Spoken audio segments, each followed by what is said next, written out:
मन पर विजय, गौतम बुद्ध की शिक्षाओं पर आधारित एक महाकाव्य कथा। प्रस्तावना। पुराने समय की बात है जब मगध राज्य अपने वैभव के शिखर पर था। उसी राज्य के एक छोटे से गांव में एक युवक रहता था जिसका नाम चंद्रसेन था। वह बहुत महत्वाकांक्षी था और जीवन में कुछ बड़ा करना चाहता था, लेकिन उसका मन हमेशा इधर उधर भटकता रहता। कभी वह किसी लक्ष्य को पकड़ता तो कुछ ही समय में दूसरा आकर्षण उसे अपनी ओर खींच लेता। यह अस्थिरता उसकी सबसे बड़ी कमजोरी थी। एक दिन उसने सुना कि गौतम बुद्ध अपने शिष्यों के साथ पास के विहार में ठहरे हुए हैं और वहां प्रवचन दे रहे हैं। उसने निश्चय किया कि वह बुद्ध के पास जाएगा और अपनी उलझनों का हल पूछेगा। प्रथम अध्याय, अनिश्चित मन। चंद्रसेन बुद्ध के पास पहुंचा और उनके चरणों में झुककर बोला, भगवान, मैं सफलता पाना चाहता हूं, लेकिन मेरा मन स्थिर नहीं रहता। कभी व्यापार करने की सोचता हूँ, कभी योद्धा बनने की और कभी सन्यासी बनने की इच्छा जागती है। इस चंचल मन को कैसे वश में करूं? बुद्ध ने शांत स्वर में उत्तर दिया, वत्स, मन एक चंचल हिरण की भांति होता है। यदि उसे वश में न किया जाए तो ये तुम्हें जीवन भर भटकाता रहेगा। तो मैं इसे कैसे वश में कर सकता हूँ प्रभु? चंद्रसेन ने अधीरता से पूछा। बुद्ध मुस्कुराए और बोले, तुम एक कार्य करो। पास के वन में एक पीपल का वृक्ष है, उसके नीचे ध्यान करो और अपने मन को देखो। जब तुम्हें लगे कि मन स्थिर हो गया है, तब मेरे पास आना। द्वितीय अध्याय, मन की परीक्षा। चंद्रसेन ने बुद्ध की बात मानी और जंगल में जाकर ध्यान लगाने बैठ गया। लेकिन ध्यान लगाते ही उसके मन में विचारों का तूफान उठ खड़ा हुआ। कभी उसे बचपन की स्मृतियां सताने लगती, कभी भविष्य की चिंता उसे घेर लेती। वह ध्यान में बैठता, लेकिन कुछ ही क्षणों में उठकर इधर उधर टहलने लगता। दिन बीतते गए, लेकिन उसका मन स्थिर नहीं हुआ। वह हताश होकर बुद्ध के पास लौटा और बोला, भगवान, यह असंभव है। मेरा मन एक बंधी हुई नाव की तरह है जो हर लहर के साथ हिलता रहता है। मैं इसे वश में नहीं कर सकता। बुद्ध ने मुस्कुराते हुए एक पात्र में पानी भरकर उसे दिया और बोले, इस पात्र को लेकर गांव के चारों ओर घुमाओ, लेकिन एक भी बूंद गिरनी नहीं चाहिए। यदि एक भी बूंद गिरी तो तुम्हें दंड मिलेगा। चंद्रसेन डरते डरते पात्र लेकर चला। वह अत्यंत सावधानी से चलने लगा, उसकी सारी चेतना बस पानी के पात्र पर केंद्रित थी। जब वह लौट कर आया तो एक बूंद भी नहीं गिरी थी। बुद्ध ने पूछा, वत्स, जब तुम इस पात्र को लेकर चल रहे थे तो क्या तुम्हारा मन भटक रहा था? चंद्रसेन ने सिर हिलाया, नहीं भगवान, मेरा पूरा ध्यान इस पात्र पर था। बुद्ध ने मंद हंसी के साथ कहा, तो क्या तुम समझे कि मन को वश में कैसे किया जाता है? चंद्रसेन को झटका लगा। वह समझ गया कि मन को वश में करने का रहस्य एकाग्रता में छिपा है। जब वह किसी एक लक्ष्य पर अपना ध्यान केंद्रित करेगा तो उसके विचार भटकेंगे नहीं। तृतीय अध्याय, स्वनियंत्रण की साधना। चंद्रसेन ने अपने अभ्यास को और दृढ़ किया। उसने मन को नियंत्रित करने के लिए अनुशासन अपनाया, नियमित ध्यान, संयमित आहार और सही संगति। धीरे धीरे वह अपने भावों को पहचानने लगा। जब क्रोध आता तो वह उसे शांत कर लेता। जब लालच उठता तो वह त्याग का अभ्यास करता। जब ईर्ष्या जन्म लेती तो वह करुणा का संचार करता। समय के साथ उसका मन स्थिर होने लगा। अब वह कोई भी कार्य करता तो उसमें पूर्ण रूप से उपस्थित रहता। उसकी निर्णय क्षमता बढ़ गई और उसकी बुद्धिमत्ता तेज हो गई। चतुर्थ अध्याय, अंतिम परीक्षा। एक दिन बुद्ध ने उसे एक अंतिम परीक्षा के लिए बुलाया। उन्होंने कहा, वत्स, यदि तुमने सच में अपने मन को वश में कर लिया है तो अब तुम्हें जीवन में जो भी कार्य करना है उसमें सफलता मिलेगी, लेकिन इसकी परीक्षा होगी। बुद्ध ने उसे राजगृह जाने और वहां व्यापार करने की सलाह दी। यह उसके लिए एक नई चुनौती थी। राजगृह में व्यापार कठिन था। वहां के लोग चालाक थे, प्रतिस्पर्धा भयंकर थी और लालच हर जगह व्याप्त था। लेकिन चंद्रसेन ने अपनी एकाग्रता और संयम से धीरे धीरे सफलता प्राप्त की। उसने ईमानदारी से व्यापार किया और लोग उसकी सच्चाई की सराहना करने लगे।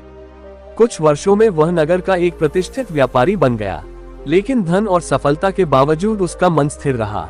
वह अपनी उपलब्धियों से अहंकारी नहीं हुआ, बल्कि विनम्रता और संतोष बनाए रखा। पंचम अध्याय, आत्म प्राप्ति। चंद्रसेन बुद्ध के पास लौटा और कहा, भगवान, आपकी शिक्षा ने मुझे जीवन का सबसे बड़ा रहस्य सिखाया। सफलता बाहरी नहीं, आंतरिक होती है। जब मन पर विजय प्राप्त हो जाती है तब बाहरी परिस्थितियां मायने नहीं रखती। बुद्ध ने उसे आशीर्वाद दिया और कहा, वत्स, जो मन को वश में कर लेता है वह किसी भी क्षेत्र में सफल हो सकता है। आत्म विजय ही परम विजय है। इस प्रकार चंद्रसेन ने ये सीख ली कि सफलता का असली रहस्य मन की स्थिरता और आत्म नियंत्रण में है। जीवन में कितनी भी कठिनाइयां आए, यदि मन नियंत्रण में हो तो हर लक्ष्य प्राप्त किया जा सकता है। गौतम बुद्ध की यह शिक्षा आज भी उतनी ही सार्थक है। जो अपने मन को वश में कर लेता है वही सच्चे अर्थों में विजेता होता है। मन पर विजय, गौतम बुद्ध की शिक्षाओं पर आधारित एक महाकाव्य कथा, भाग 2। षष्ठम अध्याय, राजदरबार की परीक्षा। कुछ वर्षों बाद चंद्रसेन की ख्याति मगध राज्य में फैल गई। लोग उसे एक महान व्यापारी और शांतचित्त व्यक्ति के रूप में जानने लगे। उसकी निर्णय क्षमता और संयम ने उसे विशिष्ट बना दिया था। एक दिन मगध नरेश राजा बिंबिसार ने उसे राजदरबार में आमंत्रित किया। चंद्रसेन जब दरबार पहुंचा तो उसने देखा कि वहां कई बड़े व्यापारी, सेनापति और विद्वान उपस्थित थे। राजा ने कहा, चंद्रसेन, मैंने सुना है कि तुमने अपने मन को पूर्ण रूप से वश में कर लिया है, लेकिन क्या तुम किसी भी परिस्थिति में शांत और अडिग रह सकते हो? चंद्रसेन ने विनम्रतापूर्वक उत्तर दिया, राजन, मन को वश में करना कोई क्षणिक उपलब्धि नहीं, बल्कि निरंतर अभ्यास का परिणाम है। मैं पूरी निष्ठा से अपने अभ्यास का पालन करता हूँ।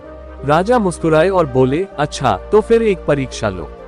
राजा ने एक क्रूर योद्धा को संकेत किया, जिसने आकर चंद्रसेन पर कटाक्ष करने शुरू कर दिए। उसने चंद्रसेन का उपहास किया, उसकी वाणी और पहनावे का मजाक उड़ाया, लेकिन चंद्रसेन अडिग रहा। वह मुस्कुराया और बोला, मित्र, तुम्हारे शब्द केवल हवा में हैं। जैसे पर्वत को तेज हवा हिला नहीं सकती, वैसे ही तुम्हारे शब्द मेरे मन को विचलित नहीं कर सकते। राजा ने प्रभावित होकर कहा, तुम सच में आत्मविजेता हो। जो क्रोध और अपमान में नहीं बहता वही सच्चा ज्ञानी होता है। सप्तम अध्याय, लोभ का जाल। एक दिन एक अन्य व्यापारी ने चंद्रसेन को चुनौती दी। उसने कहा, यदि तुम सच में अपने मन को वश में कर चुके हो तो क्या तुम असाधारण धन को ठुकरा सकते हो? उसने चंद्रसेन को एक आकर्षक प्रस्ताव दिया, यदि वह अपनी नैतिकता छोड़कर अनैतिक मार्ग अपनाए तो वह उसे अपार धन दे सकता था। चंद्रसेन ने उत्तर दिया, धन का मूल्य केवल तभी है जब वह धर्मपूर्वक अर्जित हो। यदि मैं अपने मूल्यों से समझौता कर लूं तो मेरा सारा आत्मसंयम व्यर्थ होगा। उस व्यापारी ने चंद्रसेन को लुभाने की कोशिश की, लेकिन वह अडिग रहा। अंततः वह व्यापारी हार मानकर चला गया। बुद्ध ने जब ये सुना तो उन्होंने कहा, वत्स, लोभ से बचना सबसे कठिन है। तुमने ये सिद्ध कर दिया कि तुम्हारा मन अब धन या सांसारिक सुखों का दास नहीं है। अष्टम अध्याय, मोह का बंधन। कुछ समय बाद एक सुंदर नर्तकी मालिनी चंद्रसेन के व्यापार प्रतिष्ठान में आई। वह उसकी बुद्धिमानी से प्रभावित हुई और उसे अपने प्रेम में फंसाने की कोशिश करने लगी। चंद्रसेन जानता था कि आकर्षण और प्रेम के मोह में फंसना आसान है, लेकिन ये भी एक परीक्षा थी। एक दिन मालिनी ने उससे कहा, चंद्रसेन, तुमने जीवन में सब कुछ पाया है, लेकिन क्या तुम्हें प्रेम की आवश्यकता नहीं? चंद्रसेन मुस्कुराया और बोला, सच्चा प्रेम बंधन नहीं बनाता बल्कि मुक्ति देता है। यदि प्रेम में स्वार्थ या अधिकार की भावना हो तो वह मोह बन जाता है, और जो मोह में पड़ जाता है वह अपने उद्देश्य से भटक जाता है। मालिनी ने उसकी बात सुनी और उसकी आंखों में सच्चाई देखी। उसने कहा, तुम सच में विलक्षण हो चंद्रसेन, और उसने अपना जीवन आत्मज्ञान की ओर मोड़ लिया।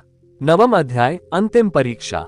गौतम बुद्ध ने चंद्रसेन को बुलाया और कहा, वत्स, तुम्हारी अंतिम परीक्षा शांति में नहीं, संघर्ष में होगी। जब विपत्ति आए तब ही मन की सच्ची परीक्षा होती है। कुछ ही दिनों बाद चंद्रसेन के व्यापार प्रतिष्ठान में आग लग गई। वर्षों की मेहनत पल भर में राख हो गई। उसके साथी व्यापारी घबरा गए, लेकिन चंद्रसेन शांत रहा। लोगों ने पूछा, तुम्हें दुख नहीं हो रहा? चंद्रसेन ने कहा, जो भी नष्ट हुआ वह बाहरी था, लेकिन मेरी साधना, मेरा आत्मनियंत्रण, मेरी एकाग्रता अब भी मेरे पास है। धन दोबारा आ सकता है, लेकिन यदि मन विचलित हो गया तो सब कुछ खो जाएगा। बुद्ध ने ये सुना और कहा, अब तुम पूर्ण हो चुके हो वत्स। तुमने सच में अपने मन पर विजय प्राप्त कर ली है। अब तुम जहां भी जाओगे सफलता तुम्हारे पीछे आएगी। दशम अध्याय, आत्म विजय ही परम सफलता। चंद्रसेन अब न केवल एक महान व्यापारी था, बल्कि एक आदर्श पुरुष भी बन चुका था। वह जहां जाता लोग उसकी बुद्धिमत्ता और शांति से प्रभावित होते। एक दिन उसने बुद्ध से पूछा, भगवान, अब मुझे क्या करना चाहिए? बुद्ध ने कहा, अब तुम ज्ञान बांटो। जिस प्रकार तुम्हें मार्ग मिला वैसे ही औरों को भी दिखाओ। और इस प्रकार चंद्रसेन ने अपना जीवन लोगों को मन पर विजय प्राप्त करने की शिक्षा देने में समर्पित कर दिया। सफलता का वास्तविक रहस्य। इस कथा से हमें ये सीख मिलती है कि सफलता बाहरी उपलब्धियों में नहीं, बल्कि आत्म संयम और मन की स्थिरता में है। जब हम अपने भीतर के भय, लोभ, मोह और क्रोध पर नियंत्रण पा लेते हैं तब हम किसी भी परिस्थिति में विजयी बन सकते हैं। गौतम बुद्ध की यह शिक्षा युगों युगों तक अमर रहेगी। जो अपने मन को वश में कर लेता है वही सच्चा विजेता होता है। मन पर विजय। गौतम बुद्ध की शिक्षाओं पर आधारित एक महाकाव्य कथा भाग 3। एक नया अध्याय, अंतिम समर्पण। चंद्रसेन अब मगध में एक सम्मानित व्यक्ति बन चुका था। व्यापार, ज्ञान और आत्मसंयम में उसकी सिद्धि के चर्चे दूर दूर तक फैल गए थे। लेकिन उसके भीतर अब भी एक प्रश्न शेष था, क्या उसने जीवन का अंतिम सत्य पा लिया था? एक दिन वह पुनः बुद्ध के पास गया और बोला, भगवान, मैंने मन पर नियंत्रण पा लिया है, सफलता प्राप्त कर ली है, लेकिन अब मुझे ये बताइए कि अंतिम मुक्ति कैसे मिले। बुद्ध मुस्कुराए और बोले, वत्स, सफलता और मुक्ति दो अलग मार्ग नहीं है, बल्कि एक ही मार्ग के पड़ाव हैं। लेकिन अंतिम मुक्ति के लिए तुम्हें त्याग का मार्ग अपनाना होगा। चंद्रसेन चौंक गया, क्या मुझे अपना सब कुछ त्यागना होगा? बुद्ध बोले, सिर्फ बाहरी त्याग से मुक्ति नहीं मिलती, वास्तविक त्याग भीतर से होता है। जब तुम अपने अहंकार, अपनी पहचान और अपने स्वार्थों को छोड़ दोगे, तभी तुम्हें अंतिम सत्य प्राप्त होगा। 11वां अध्याय, त्याग की परीक्षा। बुद्ध की इस शिक्षा ने चंद्रसेन को भीतर तक झकझोर दिया। उसने सोचा, मैंने सांसारिक सफलता प्राप्त कर ली, लेकिन क्या मैं अपने अहंकार से मुक्त हूँ? वह इस प्रश्न का उत्तर खोजने के लिए सब कुछ छोड़कर हिमालय की ओर निकल पड़ा। वहां उसने एक गुफा में ध्यान लगाया और अपने भीतर झांकने लगा। पहले पहल उसके भीतर विचारों का अंधड़ उठा, मैं कौन हूँ? मेरा जीवन क्या है? सफलता का क्या अर्थ है? लेकिन धीरे धीरे ध्यान गहरा होने लगा। वर्षों तक वह ध्यान में लीन रहा। उसने भूख, प्यास, ठंड और अकेलेपन की कठिन परीक्षा झेली, लेकिन हर बाधा उसे और अधिक शांत और अधिक स्थिर बनाती गई। 12वां अध्याय, आत्मज्ञान का प्रकाश। एक दिन ध्यान में बैठे हुए उसे अनुभव हुआ कि मन और शरीर मात्र भ्रम है। वास्तव में कुछ भी स्थायी नहीं है, न सुख, न दुख, न सफलता, न असफलता। उसने अनुभव किया कि संपूर्ण जगत में कोई भी वस्तु स्थायी नहीं है, केवल परिवर्तन ही शाश्वत सत्य है। उसके भीतर गहन शांति का संचार हुआ। अब उसे न तो हार की चिंता थी, न ही जीत का उत्साह। वह पूर्ण मुक्त हो चुका था। उसी क्षण बुद्ध वहां प्रकट हुए। उन्होंने देखा कि चंद्रसेन की आंखों में अब न कोई प्रश्न था, न कोई भय। बुद्ध बोले, वत्स, तुमने अपने अंतिम बंधन को भी काट दिया। अब तुम केवल चंद्रसेन नहीं, बल्कि मुक्त आत्मा हो। चंद्रसेन ने नतमस्तक होकर कहा, भगवान, अब मेरा कर्तव्य क्या है? बुद्ध बोले, अब तुम लोगों को जागृत करो। उन्हें सिखाओ कि मन को वश में करने से ही सच्ची मुक्ति संभव है।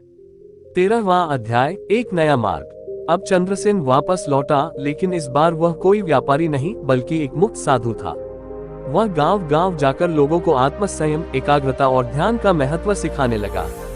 लोग उसके पास आते और पूछते, हम सुखी क्यों नहीं हैं? वह उत्तर देता, क्योंकि तुम अपने मन के दास हो। जो अपने मन को वश में कर लेता है, वही सबसे बड़ा सम्राट है। धीरे धीरे उसका संदेश पूरे मगध में फैल गया। राजा बिंबिसार ने भी उसे अपने राजमहल में बुलाया और उसकी शिक्षाओं को अपनाने का प्रण किया। अब चंद्रसेन ने महसूस किया कि उसकी यात्रा पूर्ण हो चुकी थी। वह स्वयं अब एक मार्गदर्शक बन चुका था। मन पर विजय की अंतिम सीख। इस कथा से हमें ये सीख मिलती है कि सफलता केवल बाहरी उपलब्धियों में नहीं, बल्कि आत्मज्ञान में है। जो अपने मन को वश में कर लेता है, वह किसी भी स्थिति में अडिग रहता है। न सुख उसे विचलित करता है, न दुख उसे तोड़ता है। गौतम बुद्ध की यह शिक्षा युगों युगों तक अमर रहेगी। मन को जीतना ही सबसे बड़ी जीत है। जो मन पर विजय पा लेता है, वही सच्चा मुक्त पुरुष होता है। मन पर विजय। गौतम बुद्ध की शिक्षाओं पर आधारित एक महाकाव्य कथा भाग 4। 14 अध्याय, अंतिम यात्रा की ओर। अब चंद्रसेन का जीवन एक तपस्वी की तरह बीत रहा था। उसने हर प्रकार के सांसारिक बंधनों से मुक्ति पा ली थी और अब केवल ज्ञान के दीप जलाने में लगा था। लेकिन एक दिन उसके भीतर एक नया प्रश्न उठा, क्या हर कोई मन पर विजय पा सकता है, या ये केवल कुछ विशेष लोगों के लिए ही संभव है? उसने सोचा कि यदि हर व्यक्ति मन को वश में करना सीख जाए, तो संसार में दुख ही समाप्त हो जाए। लेकिन क्या ये संभव था? इस प्रश्न का उत्तर खोजने के लिए वह बुद्ध के पास पुनः पहुंचा। 15वां अध्याय, अंतिम शिक्षा। चंद्रसेन ने बुद्ध से पूछा, भगवान, क्या हर कोई मन को वश में कर सकता है, या ये केवल कुछ भाग्यशाली लोगों के लिए ही संभव है? बुद्ध मुस्कुराए और बोले, वत्स, मन पर विजय पाना कोई भाग्य की बात नहीं, यह अभ्यास की बात है। जैसे एक किसान भूमि को जोतकर उसमें अन्न उगाता है, वैसे ही जो भी अपने मन की खेती करता है, वही शांति और सफलता प्राप्त कर सकता है। लेकिन भगवान चंद्रसेन ने जिज्ञासु भाव से पूछा, यदि यह इतना सरल है तो फिर संसार के अधिकतर लोग क्यों दुखी हैं? बुद्ध ने उत्तर दिया, क्योंकि वे प्रयास ही नहीं करते। वे अपने मन को एक उन्मत्त घोड़े की तरह स्वतंत्र छोड़ देते हैं और जब वह उन्हें दुख की खाई में गिरा देता है तब पछताते हैं। चंद्रसेन ने सिर झुका लिया। अब उसे अपनी अगली यात्रा का उद्देश्य मिल गया था। वह संसार को ये सिखाएगा कि मन को नियंत्रित करना कठिन नहीं, यदि अभ्यास और धैर्य हो। 16 अध्याय, जन जन तक संदेश। अब चंद्रसेन अकेले ध्यान में नहीं बैठा। उसने नगर नगर, ग्राम ग्राम जाकर लोगों को सिखाना शुरू किया कि वे अपने मन को कैसे नियंत्रित कर सकते हैं। जब एक युवक ने कहा, मेरा मन बहुत चंचल है, मैं इसे नियंत्रित नहीं कर सकता, तो चंद्रसेन ने उसे एक जल से भरा पात्र दिया और कहा, इसे लेकर पूरे गांव में घूमो, लेकिन एक भी बूंद गिरनी नहीं चाहिए। युवक ने पूरा ध्यान पात्र पर केंद्रित कर लिया और बिना विचलित हुए गांव में घूम आया। तब चंद्रसेन ने कहा, देखो, जब तुम्हारा ध्यान किसी एक लक्ष्य पर केंद्रित होता है तो तुम्हारा मन चंचल नहीं होता। जीवन में भी ऐसा ही करो, अपने लक्ष्य पर ध्यान केंद्रित करो, मन अपने आप स्थिर हो जाएगा। लोग इस सरल उदाहरण से प्रभावित हुए और उन्होंने मन की स्थिरता का अभ्यास शुरू किया। धीरे धीरे चंद्रसेन का संदेश पूरे मगध और कौशल राज्यों में फैल गया। राजा, व्यापारी, किसान सभी उसे सुनने के लिए एकत्रित होने लगे। 17 अध्याय, विरोध की आंधी। लेकिन जब कोई सत्य की बात करता है तो कुछ लोगों को वह असहज कर देता है। कई स्वार्थी लोग जो दूसरों के अज्ञान से लाभ उठाते थे, चंद्रसेन के बढ़ते प्रभाव से भयभीत हो गए। उन्होंने राजा के दरबार में जाकर कहा, राजन, ये चंद्रसेन लोगों को सांसारिक सुखों से विमुख कर रहा है। यदि लोग त्याग और ध्यान में लग जाएंगे तो राज्य कैसे चलेगा? राजा बिंबिसार ने चंद्रसेन को बुलाकर पूछा, क्या ये सत्य है कि तुम लोगों को सांसारिक जीवन से विमुख कर रहे हो? चंद्रसेन ने उत्तर दिया, राजन, मैं केवल उन्हें उनके मन का स्वामी बनना सिखा रहा हूँ। जो अपने मन पर विजय पा लेता है वही सही निर्णय ले सकता है, चाहे वह गृहस्थ हो या सन्यासी। मेरा उद्देश्य किसी को त्याग की ओर प्रेरित करना नहीं, बल्कि उन्हें सशक्त बनाना है। राजा संतुष्ट हो गया, लेकिन स्वार्थी लोग अब भी उसे रोकने के प्रयास में लगे रहे। 18 अध्याय, क्रोध का उत्तर शांति से। एक दिन जब चंद्रसेन एक गांव में लोगों को ध्यान सिखा रहा था, तभी कुछ असंतुष्ट लोगों ने आकर उसे अपमानित करने की कोशिश की। उन्होंने कहा, तुम कौन होते हो हमें सिखाने वाले? क्या तुम कोई राजा हो, कोई देवता हो? चंद्रसेन मुस्कुराया और बोला, नहीं, मैं न राजा हूँ न देवता। मैं भी तुम्हारी तरह एक साधारण व्यक्ति हूँ जिसने बस अपने मन को शांत करना सीख लिया है। लेकिन वे लोग और उग्र हो गए और उस पर कीचड़ फेंक दिया। चंद्रसेन हंस पड़ा। लोग चकित रह गए। एक व्यक्ति ने पूछा, तुम्हें गुस्सा क्यों नहीं आया? चंद्रसेन ने उत्तर दिया, यदि कोई तुम्हें उपहार देना चाहता है लेकिन तुम उसे स्वीकार नहीं करते तो वह उपहार किसके पास रह जाता है? जिसने दिया उसी के पास, उस व्यक्ति ने उत्तर दिया। तो फिर यह क्रोध भी उन्हीं के पास रहेगा जिन्होंने इसे दिया है। मैं इसे स्वीकार नहीं करता, चंद्रसेन ने शांतिपूर्वक उत्तर दिया। लोगों के मन में उसकी शिक्षा की गहराई बैठ गई। 19 अध्याय, अंतिम सत्य। वर्षों बाद जब चंद्रसेन वृद्ध हो चुका था तब उसके कई शिष्य बन चुके थे। वे सभी उसके पास आए और बोले, गुरुदेव, अब आप हमें छोड़कर कहाँ जाएंगे? चंद्रसेन मुस्कुराया और बोला, वत्स, कोई कहीं नहीं जाता, हम सब सदा यही हैं, इस क्षण में। एक शिष्य ने पूछा, लेकिन जब आप नहीं रहेंगे तो हमें कौन मार्ग दिखाएगा? चंद्रसेन ने उत्तर दिया, जो सबसे महत्वपूर्ण शिक्षा मैंने दी वह यही है, तुम्हारा सबसे बड़ा मार्गदर्शक तुम्हारा अपना मन है, लेकिन केवल वही मन जो वश में है, स्थिर है और शांत है। जिस दिन तुम इसे समझ लोगे उस दिन तुम्हें किसी मार्गदर्शक की आवश्यकता नहीं होगी। ये कहकर उन्होंने आंखें बंद कर ली और ध्यान में लीन हो गए। 20वां अध्याय, अमर शिक्षा। चंद्रसेन की शिक्षा युगों युगों तक जीवित रही। उसके शिष्यों ने उसके विचारों को आगे बढ़ाया और धीरे धीरे पूरा भारत उसके संदेश से आलोकित हुआ। गौतम बुद्ध ने भी एक दिन अपने शिष्यों से कहा, देखो, चंद्रसेन ने सिद्ध कर दिया कि मन पर विजय ही सबसे बड़ी विजय है। वह न कोई राजा था, न कोई योद्धा, लेकिन उसने स्वयं को जीत लिया और यही सच्ची सफलता है। और इस प्रकार चंद्रसेन की कथा न केवल एक व्यक्ति की यात्रा थी, बल्कि समस्त मानवता के लिए एक संदेश थी। मन को जीतना ही सबसे बड़ी जीत है। जो मन का स्वामी बनता है वही सच्चे अर्थों में सफल होता है। मन पर विजय। गौतम बुद्ध की शिक्षाओं पर आधारित एक महाकाव्य कथा, भाग 5। 21वां अध्याय, ज्ञान की अमर ज्योति। चंद्रसेन के जाने के बाद उसके शिष्यों ने उसकी शिक्षाओं को आगे बढ़ाया। वे गांव-गांव, नगर-नगर जाकर लोगों को मन की स्थिरता, संयम और ध्यान का महत्व समझाने लगे। उनकी वाणी में चंद्रसेन की तपस्या और बुद्ध की करुणा का संगम था। एक दिन एक युवा राजकुमार अर्जुन चंद्रसेन की शिक्षाओं को सुनने के लिए आया। वह बहुत ही प्रतिभाशाली था, लेकिन अहंकार से भरा हुआ था। उसने कहा, मैंने कई ग्रंथ पढ़े हैं, कई शास्त्रों का अध्ययन किया है। मुझे नहीं लगता कि कोई मुझे कुछ नया सिखा सकता है। चंद्रसेन के एक शिष्य महेंद्र मुस्कुराए और बोले, राजकुमार, क्या आप एक कप में तब तक और पानी डाल सकते हैं जब तक वह भरा हुआ है?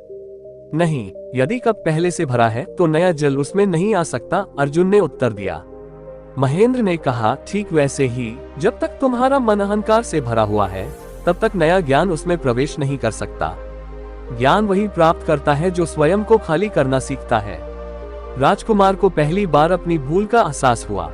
उसने विनम्रता से कहा, मुझे सिखाइए कि मैं अपने मन को कैसे खाली कर सकता हूँ। 22वां अध्याय, भय से मुक्ति। कुछ समय बाद मगध राज्य पर पड़ोसी राज्य वज्री ने आक्रमण कर दिया।